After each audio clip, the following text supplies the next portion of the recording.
Adeline Grattard, bonjour. Bonjour. Alors, vous êtes chef étoilé. Votre restaurant, le Yamcha à Paris, est devenu une adresse incontournable pour les gastronomes. Alors, vous étiez bien entendu au 50 Best cette semaine à Paris, donc qui réunit les plus grands restaurants du monde. On a vu sur ces images donc un panel de chefs étoilés qui a pris la parole, mais il n'y avait aucune femme en tribune. Alors, c'est quand même très étonnant. Pourquoi les femmes chefs, qui sont de plus en plus nombreuses, restent-elles en retrait ? On n'est pas souvent sollicité en public, on est souvent sollicité pour faire la cuisine. D'où votre invitation aujourd'hui. Pour faire la cuisine en background, c'est vrai. Enfin, on aime bien inviter des cuisinières. Peut-être qu'on est sûr d'être régalé comme ça. Mais non, s'exprimer, c'est pas toujours au goût du jour, effectivement. Après, moi, j'ai déjà eu l'occasion de m'exprimer pas mal en Italie, où les femmes chefs ont quand même pas mal de place, aussi dans les pays scandinaves, en Estonie notamment, où j'ai été invitée pour parler. Donc ce serait une erreur proprement française. On ne peut pas dire qu'on est absente et qu'on est ignoré et oublié, c'est pas vrai. Après, c'est bien dommage, effectivement, qu'il n'y ait pas eu de femmes cette année. Je pense que le choix n'a pas été fait en fonction de mettre femme ou homme. Et les personnes qui étaient sur scène étaient des gens qu'on avait envie d'écouter. Donc, je pense qu'il n'y a pas de blâme à faire voilà, sur ce talk 50 Best, oui. Absolument pas.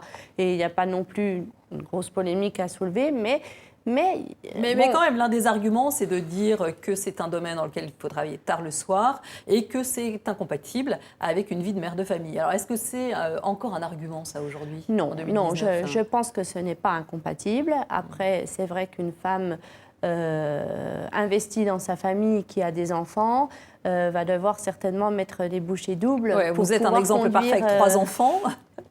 Pour conduire de front tout, le secret, c'est d'être bien entouré et aussi d'avoir dans le couple une entente qui fait que l'homme permet à sa femme de se mettre en avant. Et ça, c'est peut-être le problème. Alors, le fait que vous soyez aujourd'hui vraiment en vue dans les restaurants parisiens, ça tient bien sûr à votre étoile Michelin que vous avez eu, en fait, dès votre première année d'exploitation de votre restaurant, c'est-à-dire en 2009, et la même année, en 2010, et la même année, vous recevez le trophée de la meilleure cuisinière du guide du fooding. Donc, c'est extraordinaire, ce début, cette ascension fulgurante. On a eu beaucoup de chance, ça nous est tombé dessus comme ça. On pensait ouvrir un bistrot, quelque chose de simple. Et on était très vite remarqués, très soutenus par la presse. Peut-être parce qu'on avait une intention sincère, je ne sais pas, je ne peux toujours pas l'expliquer, mais en tout cas, le succès, la reconnaissance est venue très vite à nous. Alors, est-ce que c'est dû au métissage de votre cuisine, puisque vous êtes à cheval entre la cuisine chinoise et la cuisine française? Est-ce que c'est dû à cette double influence? Certainement. Quand on a ouvert en 2009, il y avait beaucoup moins d'ouverture que maintenant. Et on amenait un concept nouveau. Donc, une femme française qui avait travaillé en Asie, qui cuisinait, qui avait un parti pris clair. Ce n'était pas seulement des influences, c'était vraiment métissé, une cuisine métissée. Et en plus, Chiwa, donc mon mari, qui proposait des accortés. C'était nouveau, il y avait quelque chose à dire. Il faut le préciser, il est sommelier de thé. Il est sommelier de thé. Pas de profession, ce n'est pas une profession qui existe en soi, mais il a toujours été passionné de thé, ancien graphiste. Et quand on a ouvert Yamcha, il a décidé de proposer des thés en accord avec ma cuisine.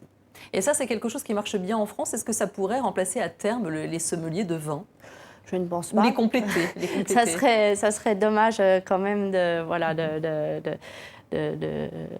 devancer. Ouais. Je pense que les gens la plupart des gens préfèrent boire du vin que du thé, mais ça attire une clientèle de personnes qui aiment le thé, qui ont envie de découvrir, et c'est nouveau. Ça permet d'avoir aussi des autres sensations et d'explorer des terrains inconnus. Alors, qu'est-ce que vous essayez de produire auprès de votre clientèle comme type d'émotion, de sensation ? Le fait de nourrir, de cuisiner est une émotion éphémère, mais qui peut quand même rester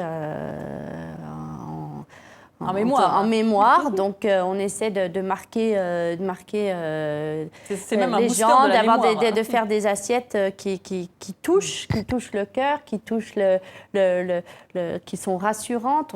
Pourquoi on aime manger? On aime se rassurer, on aime se faire du bien, et donc réconfortante. Et on essaie vraiment d'avoir une cuisine identitaire qui fait qu'on mange que ça chez Yamcha. Alors, qu'est-ce qui reste finalement de la cuisine française aujourd'hui? C'est quoi l'ADN de la cuisine française, puisqu'il y a quand même toutes ces influences? Qu'est-ce qui reste comme base incontournable? Je pense qu'il reste dans la cuisine française une discipline qui est très marquée sur faire les choses bien, utiliser des très bons produits, utiliser une diversité de produits qui est due à notre patrimoine. On a un patrimoine extrêmement riche, une diversité de produits énorme.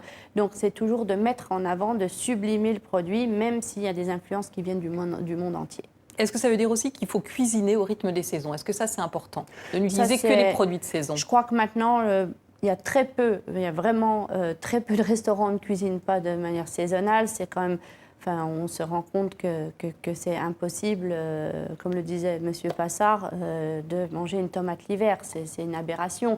Et ça rentre quand même dans la mentalité, dans les foyers, dans le commun. Alors, aujourd'hui, on l'a vu avec Mauro Colagreco, qui a, lui, son propre potager pour son restaurant. Est-ce que c'est une tendance, ça, chez les chefs, de finalement produire ce qu'on met dans l'assiette? Complètement. C'est une tendance qui s'est inscrite depuis longtemps, et maintenant, les chefs rêvent tous d'avoir leur potager. Enfin, à Paris, c'est quand même un peu compliqué. À Paris, c'est très compliqué, ou alors il faut avoir des terrains à l'extérieur et bâtir une structure en province. Alors, c'est ce que font certains. Oui. Comme Dan Barber. Dan Barber à New York, mais bon, Alain Passard, Bertrand Grébeau, ils ont Sven Chartier, j'en oublie beaucoup, mais ils ont leur jardin et ils cultivent, en fait, ils font cultiver ce qu'ils ont envie de cuisiner, donc sur peut-être des graines qu'ils vont avoir ramenées d'ailleurs, ou alors une variété bien spécifique qu'ils veulent mettre dans leur assiette, donc c'est très intéressant. Alors, aujourd'hui, qu'est-ce qu'on peut mettre comme équivalence par rapport à la cuisine française? Est-ce que la cuisine espagnole ou la cuisine japonaise, est-ce que c'est au même niveau que la cuisine française? En reconnaissance, je pense que, bon, effectivement, la cuisine japonaise a eu un énorme succès, la cuisine italienne aussi. Enfin, je pense que toutes les cuisines du monde sont quand même intéressantes. Après, il y en a qui restent plus, qui sont plus marquées, qui sont plus expatriés. Donc, j'ai envie de dire, la cuisine italienne reste peut-être la plus étendue dans le monde entier. Tout le monde aime manger italien. C'est une cuisine formidable. Bon, mais la cuisine française reste quand même aussi extraordinaire et vous êtes là pour en parler. Merci beaucoup, Adeline Grattard. Je rappelle que vous êtes chef étoilé, donc au Yamcha à Paris. Merci beaucoup. Merci.